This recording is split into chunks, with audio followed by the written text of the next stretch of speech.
O cérebro global. Peter Russell.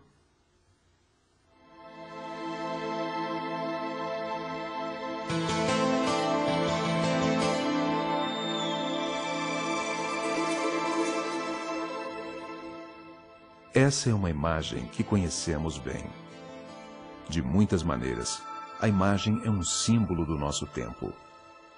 Ela representa nossa maior realização tecnológica até agora, no espaço sideral. Mas a imagem do nosso planeta tem um significado muito mais profundo. Pela primeira vez, nos vimos e vimos o planeta pelo lado de fora. E a imagem mudou nossos sentimentos de uma maneira inesperada. Para os primeiros astronautas, a visão do planeta brilhando na imensidão escura do espaço foi uma experiência profunda. Um dos astronautas que caminhou na Lua descreveu sua experiência como de consciência global instantânea. Ele disse: "Quando você está lá em cima, você não é mais um cidadão americano ou russo. De repente, todas as barreiras desapareceram. Você é um cidadão planetário." Experiência similar aconteceu com outros astronautas. Viram quão lindo e mágico o planeta parecia. E voltaram profundamente mudados. E se tornaram muito mais conscientes de que nem tudo estava bem na Terra. E mais, voltaram querendo ajudar de um modo ou de outro. As fotos que trouxeram de volta também tiveram um efeito muito grande em nós. Para muitas pessoas, é uma imagem que traz um sentimento de admiração, de emoção, de conexão e de ser parte de algo maior. Em alguns aspectos, a foto do nosso planeta é um símbolo espiritual do nosso tempo. Inicialmente, isto soa estranho. O que há de espiritual nisso? Mas se pensarmos por um momento, a maior parte dos símbolos espirituais são, de um modo ou de outro, símbolos de integração, de união, de unidade sublime. E o senso de união e unidade é exatamente o que é refletido nesta foto do planeta. Simboliza o aumento da percepção de que somos uma humanidade, vivendo em um planeta e com um destino comum. É por isso que a foto do planeta é tão poderosa e se tornou um símbolo tão importante para todos aqueles preocupados com o destino da humanidade, em criar um mundo melhor. E havia outra realização que os primeiros astronautas notaram. Olhando para a Terra, parecia que talvez o planeta inteiro fosse um organismo vivo.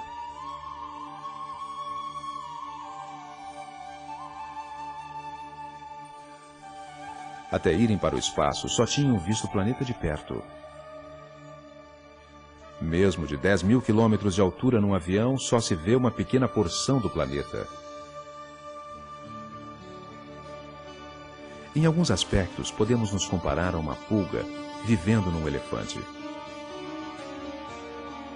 Agora, sendo pulgas científicas, estudaram a pele. Mediram quão profunda ela é. Observaram as partes suadas. Acharam as partes cabeludas. E, em geral, mapearam o elefante. Um dia, porém, uma destas pulgas deu um grande salto de 50 metros de altura. E, olhando para o elefante, se perguntou: será que este elefante é um organismo vivo? Nós também demos um pulo similar. De 10.000 quilômetros para 150.000 quilômetros. Até que, eventualmente, podíamos ver o planeta como uma única entidade. E a questão que surge é: poderia o planeta ser um ser vivo?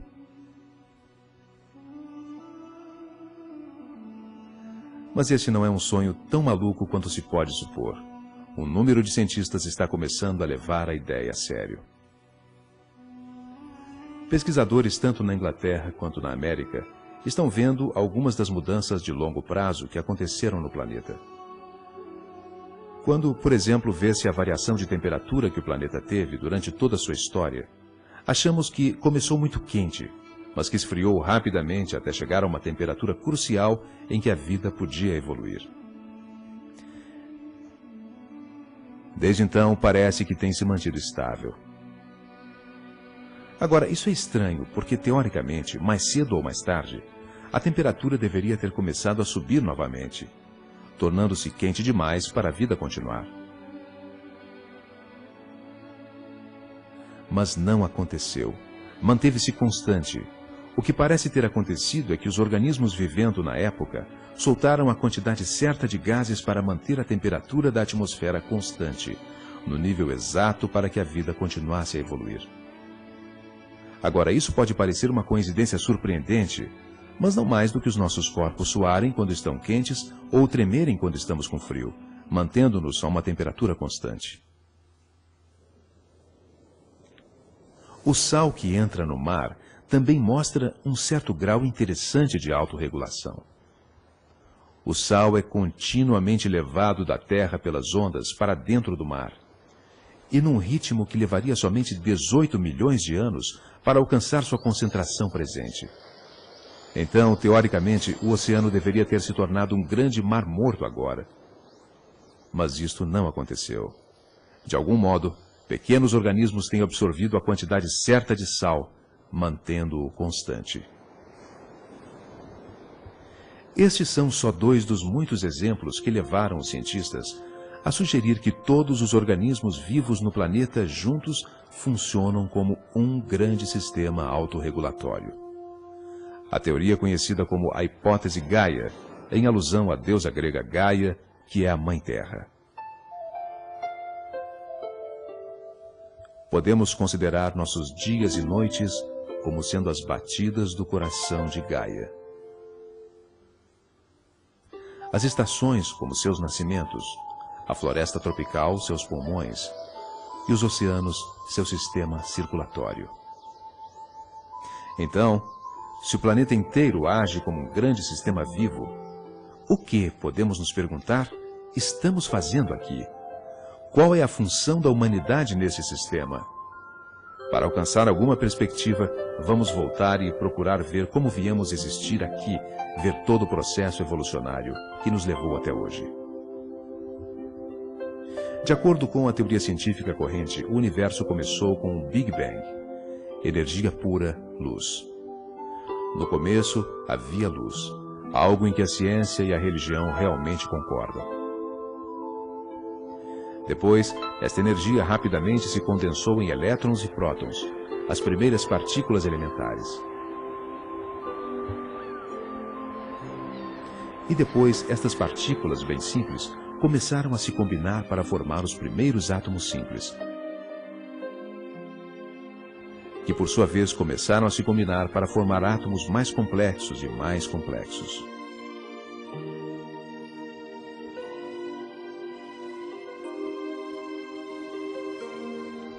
Até que evoluiu toda a química. Depois, todos esses átomos diferentes se uniram para formar moléculas e, com o tempo, os aminoácidos e os blocos de construção básicos da vida. Estes, aos poucos, começaram a se unir entrelaçando-se, formando moléculas muito mais complexas, como o DNA, que contém milhões de átomos.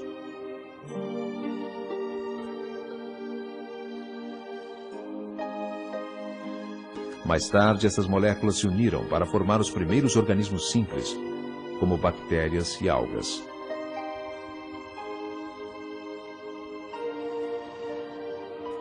Com o passar do tempo, estes dois se uniram em organismos multicelulares, esponjas simples e as primeiras plantas.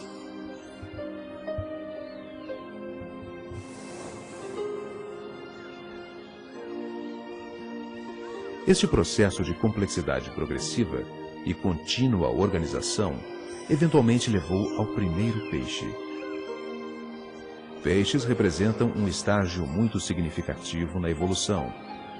Os peixes foram as primeiras criaturas com um crânio e uma coluna espinhal.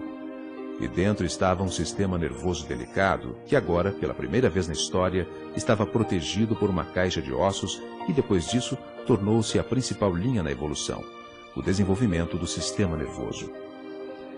À medida em que avançamos através da evolução, as mudanças externas são bem óbvias. As guelras tornaram-se pulmões, as barbatanas transformaram-se em braços e pernas.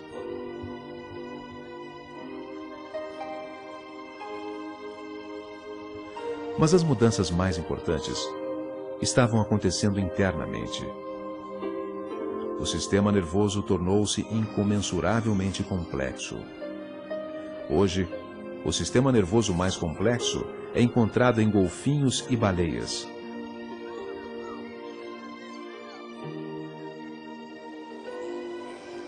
O fato deles terem um cérebro mais complexo que o nosso sugere que podem ser mais inteligentes que nós. Nós ainda não sabemos exatamente o que eles fazem com essa capacidade maior.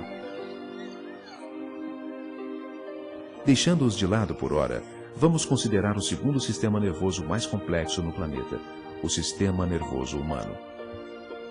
Um dos atributos únicos para a mente humana é a nossa capacidade de estudar o mundo à nossa volta e entendê-lo. É isso que está por trás da nossa ciência e tecnologia e da totalidade da cultura humana. Somos, como temos visto, um produto desta longa jornada evolucionária, através da evolução de matéria e das estrelas, através da evolução da vida e de organismos simples. Há um estágio, para nós, em que a evolução chegou a um ponto crucial de complexidade, no qual você pode observar o universo. Seja estudando uma pedra, uma folha, ou olhando para o céu. Somos o modo que o universo achou para explorar a si mesmo. Somos o modo que as estrelas acharam para serem exploradas. O mesmo pode ser dito sobre as reflexões internas, quando voltamos nossa atenção para dentro e começamos a expor nossa própria mente, descobrindo níveis mais profundos dentro de nós mesmos. Somos universos. Somos os universos começando a investigar suas dimensões internas.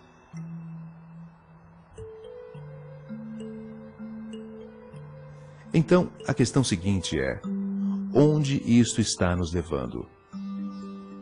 O que virá depois? A longo prazo, nos próximos bilhões de anos, provavelmente veremos inúmeras mudanças físicas, como, por exemplo, os nossos cérebros tornando-se ainda maiores. Mas há outras mudanças evolucionárias, mudanças acontecendo mais rapidamente. Uma das tendências dominantes da evolução tem sido a ligação progressiva de unidades menores em unidades maiores e maiores. Isto sugere que o próximo passo poderia ser, de algum modo, o ser humano. De fato, este processo já começou. É o que chamamos de civilização. A organização das ruas deste vilarejo dinamarquês é muito parecida com a que os primeiros organismos multicelulares desenvolveram no oceano. Nesta Cidade do Sol, no Arizona, a forma aqui é muito parecida com um feto em desenvolvimento. E esta tendência de aglomeração de pessoas em unidades maiores também está acontecendo num nível mais elevado. Podemos ver isso nas ruas dos Estados Unidos e na União Soviética e da montagem do mercado comum europeu. Esta é uma tendência natural da evolução, e seu resultado final parece ser toda a humanidade, começando a funcionar como uma única comunidade.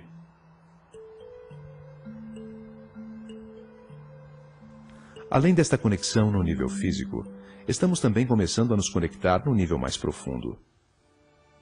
Como resultado da explosão de informações, das telecomunicações e do nascimento das redes de computadores, estamos começando a trocar informações uns com os outros onde quer que estejamos. Estamos começando a partilhar nosso modo de pensar. Estamos começando a nos conectar mentalmente. Estamos começando a nos conectar mente a mente. E à medida que começamos a entender uns aos outros, uma conexão ainda mais profunda está ocorrendo, uma conexão de alma para alma. Estamos começando a apreciar nossa união central nessa unidade.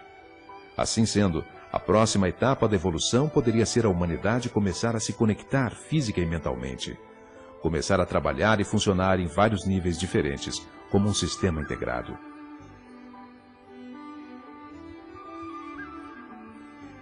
Existe aqui um paralelo interessante entre esta integração da humanidade e a integração que ocorreu num estágio anterior da evolução.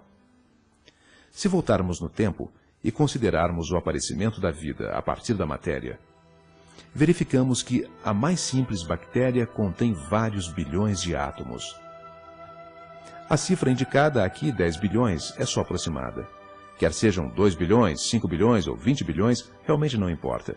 Mas parece necessário juntar aproximadamente este número de átomos para criar a complexidade necessária para que se torne um sistema vivo. De forma semelhante, se olharmos para o próximo salto da evolução, a evolução da consciência inteligente, verificamos que novamente são necessários vários bilhões de células nervosas unindo-se no cérebro humano para produzir a consciência reflexiva que é a característica da humanidade. Novamente, esta cifra não reflete a exatidão. Porém, se isto for uma regra geral da evolução, temos a indicação que o próximo estágio, a união da humanidade num sistema integrado, envolveria o trabalho unido de um número semelhante de mentes. Neste caso, de fato, a população já teria alcançado este nível. Podemos então pensar que a humanidade é como um enorme cérebro global, um cérebro em que somos as células, ligados por nossa crescente rede de informações. E existem realmente alguns paralelos interessantes. A maneira como a sociedade está se desenvolvendo e a maneira como o cérebro humano se desenvolve. O principal impulso ao desenvolvimento ocorre principalmente antes do nascimento, entre a 8ª e a 13ª semana após a concepção. Imagine por um momento que você é uma célula nervosa neste cérebro em desenvolvimento. No início, há bastante espaço, mas rapidamente há uma grande explosão populacional de células nervosas. Se você fosse uma célula nervosa, provavelmente estaria pensando que isso está ficando perigoso. Não há bastante oxigênio para todos. Logo estaremos sem sangue. Mas de repente, na 13ª semana, a explosão para. Daí em diante, o desenvolvimento do sistema nervoso concentra-se no crescimento das conexões e complexidades, na união desses bilhões de células nervosas.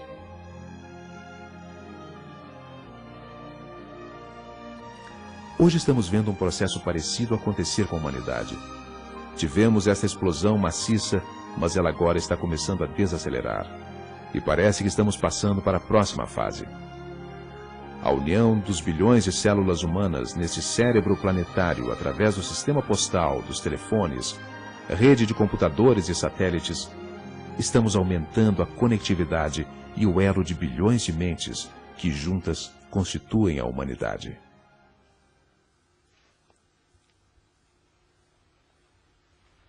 Porém, tudo o que falei até agora são as boas notícias. A má notícia é que nosso rápido desenvolvimento está ameaçando o bem-estar do planeta. Em alguns aspectos, parece que somos um tipo de câncer planetário. É interessante notar que se tomarmos uma fotografia aérea da cidade e observarmos como a cidade se espalha no ambiente, ela lembra a forma como o câncer cresce no corpo. Isto, por exemplo, pode parecer como Los Angeles vista do ar, mas não é. Na verdade, é um tecido canceroso no corpo humano. Mas olhe com atenção. Repare como está crescendo.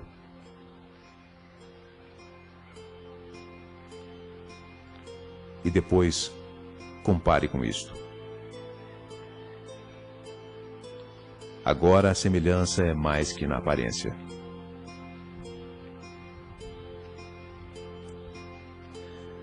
Se nos lembrarmos o que causa a tendência para o câncer em um indivíduo e o que causa uma tendência semelhante na sociedade, veremos que em ambos os casos os princípios são muito parecidos. Vejamos primeiro por que uma célula no corpo se torna cancerosa. No centro de cada célula existem os genes. Eles contêm informações que lhe mantêm funcionando como um único organismo vivo, em vez de uma simples tigela de sopa biológica.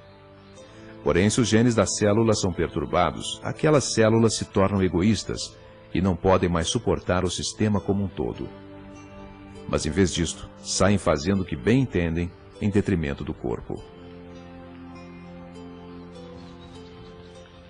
Em resumo, ela se torna um câncer. Quando consideramos seres humanos numa comunidade, estamos olhando para mentes organizadas, e o paralelo com os genes será encontrado no centro da nossa consciência. É aquele nível mais profundo da sabedoria interior.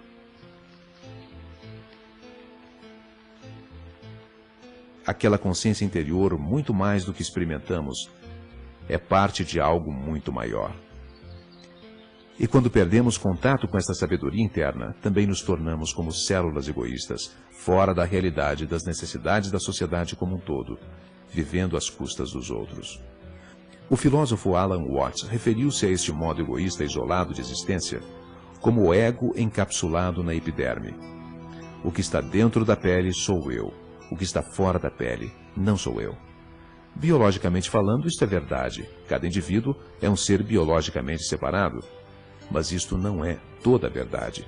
Somos muito mais do que isto. Somos criaturas com uma vida interior, com uma existência que se estende para além da identidade biológica. A razão pela qual temos ficado presos nessa forma limitada de nos perceber é porque o verdadeiro ser, o mais profundo senso do eu, é de fato muito difícil de compreender.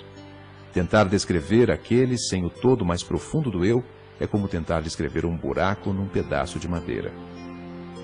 Se pedirmos para as pessoas descreverem um buraco tal como esses, elas podem começar por dizer, bem, é um buraco redondo. Você diz, sim.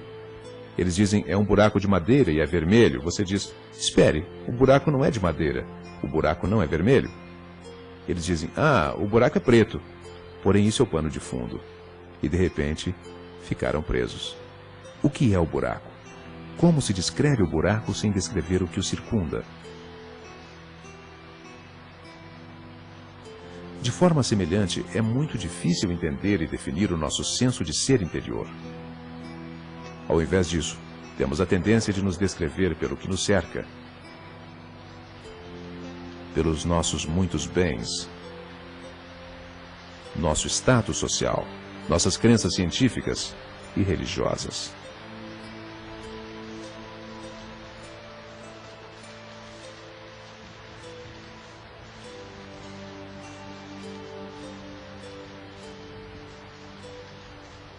Este senso limitado de identidade pode não parecer muito perigoso, mas há algumas consequências de longo prazo.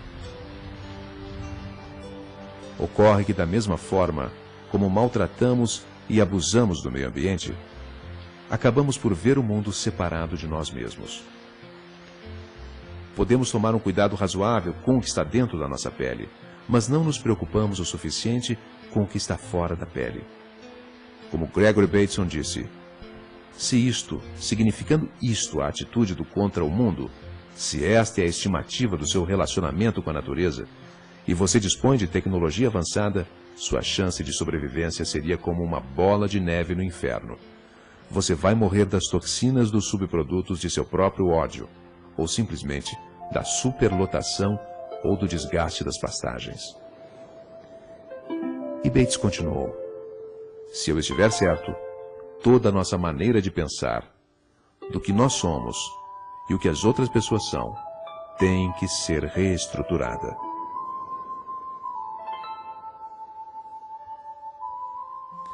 A tarefa mais importante hoje é aprender a pensar de uma nova maneira. Eu daria mais um passo e diria que a tarefa mais importante seria ser de uma nova maneira, ter experiência, ser consciente de uma nova maneira.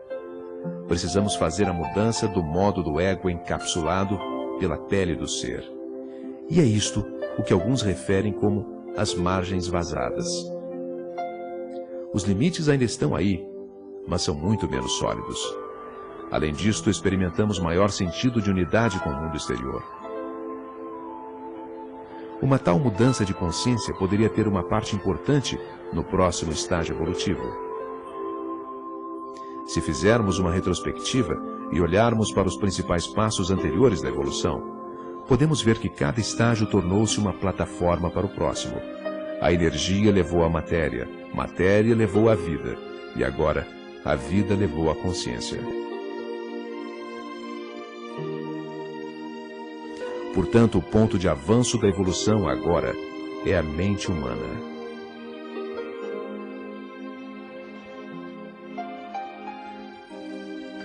Estamos além da evolução biológica, entrando na evolução mental.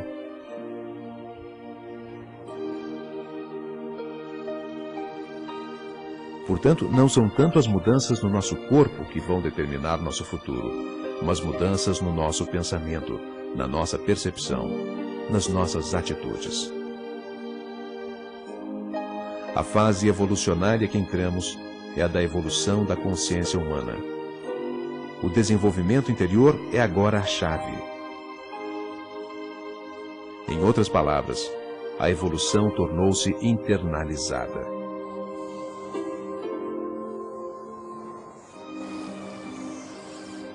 E estas mudanças estão ocorrendo muito mais rapidamente do que poderíamos suspeitar inicialmente. Dados recentes mostram que a evolução interna poderá em breve tornar-se muito ampla em nossa sociedade. Se olharmos para a distribuição do emprego no passado no Ocidente, veremos que o maior foco nos séculos anteriores foi na agricultura. A maior parte das pessoas estava empregada na terra. Isto continuou até 1900, quando a nova curva favoreceu a indústria. O trabalho industrial se tornou o fator dominante no uso do tempo humano. Entramos na era industrial. E a era industrial continuou até 1975, quando uma nova curva tomou seu lugar, o processamento de informações. E entramos na era da informática muito mais rápido do que poderia ter sido antecipado, onde levou um século para que fossem sentidos os efeitos da Revolução Industrial. A Revolução da Informática teve seu maior impacto principal em apenas 25 anos.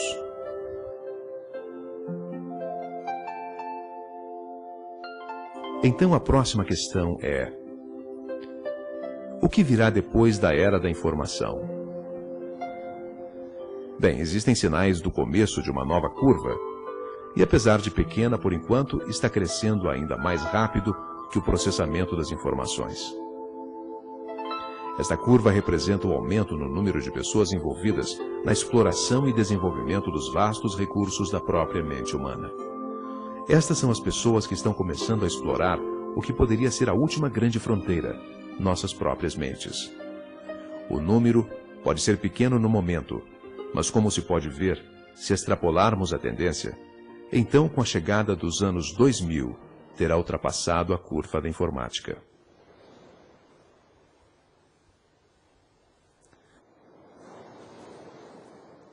O que estávamos percebendo é uma grande mudança nos valores. À medida que mais e mais pessoas descobrem um sentido mais profundo de unidade de propósito, deixando de lado seus modos triviais e egoístas, começando a funcionar mais em sintonia com a humanidade e o planeta como um todo.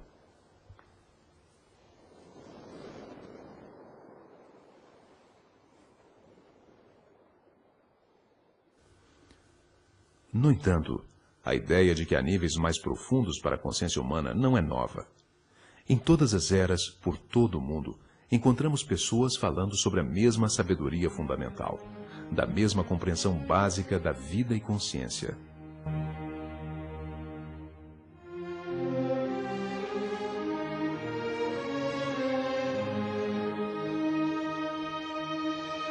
Aqui estou simbolizando estas pessoas diferentes por pontos diferentes. Quando um instrutor em particular morria, sua mensagem era necessariamente espalhada pela tradição oral ou escrita em pergaminho. O resultado é que quando suas ideias começaram a se espalhar pelo mundo, elas inevitavelmente foram distorcidas e absorvidas pela cultura da época, e com isto, muito pouco permaneceu da sabedoria original.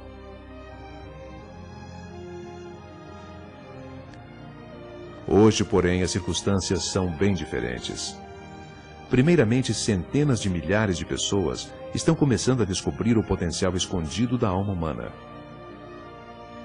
Em segundo lugar, livros, fitas, a televisão, redes de computadores, em resumo, toda a revolução da informática nos deu os meios para partilhar essas descobertas uns com os outros, sem que a informação sofra as distorções e mal-entendidos que eram inevitáveis no passado.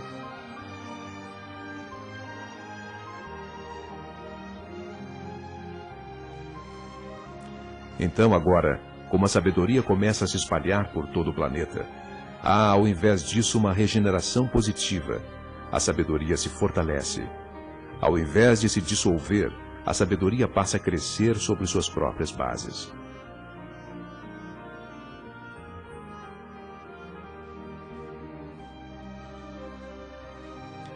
Tal despertar interior poderia ser o ingrediente crucial para a conexão da humanidade numa sociedade integrada.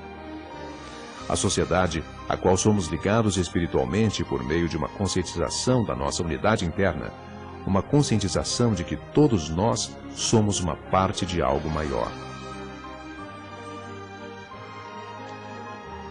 E, ao mesmo tempo, estaremos ganhando maior conscientização do nosso potencial individual e de nossa singularidade. Uma síntese de maior individualidade com maior comunidade.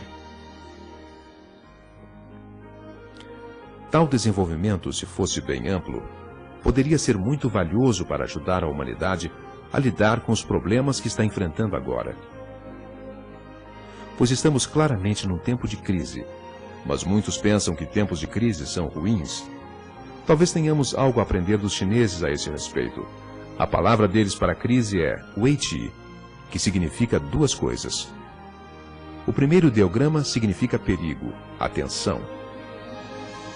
Mas o outro significa oportunidade. Uma oportunidade para algo novo emergir. Se somente percebermos crises como perigo, como uma ameaça aos nossos costumes, neste caso iremos gastar toda a nossa energia resistindo. Precisamos também ver as oportunidades inerentes a uma crise. Sob uma perspectiva evolucionária, as crises indicam que algo deu errado. Os modelos do passado não estão mais funcionando. As crises são então um desafio. O desafio para adaptar-se. As crises são um desafio para abandonar o modo antigo de pensar e seguir em frente, adotando um novo modo de pensar. Portanto, a crise atual da humanidade pode não ser, em sua raiz, uma crise econômica ou ambiental, mas pode muito bem ser uma crise de consciência. Uma crise de como vemos a nós mesmos e o mundo à nossa volta. Muitos de nós provavelmente experimentamos, uma vez ou outra, aqueles momentos em que nos sentimos unificados com o mundo. Um senso de paz interior, mas sem a necessidade de provar quem somos. A questão é: podemos deixar estes momentos preciosos acontecerem com mais frequência em nossas vidas e na vida de outras pessoas? Em resumo, podemos escolher explorar e desenvolver nosso maior recurso, nossas próprias mentes, nossas almas. Gostaria de terminar com um poema de Christopher Friesley, O Sono dos Prisioneiros. O coração humano pode transpor a distância de Deus. Escuros e frios podemos ser. Mas não estamos mais no inverno, a miséria congelada de séculos. Fissuras, fraturas, começam a mover os trovões. É o trovão da enxurrada, o Thor, as torrentes do início da primavera. Graças a Deus, nosso tempo é agora. Quando o mal vem ao nosso encontro em toda parte, nunca nos deixando até darmos o maior passo que a alma do homem jamais tentou. Nossos medos são agora da nossa alma. O empreendimento é expirarmos em Deus. Mas para onde você vai, leva tantos milhares de anos para acordar. Mas acorde. Pelo amor de Deus.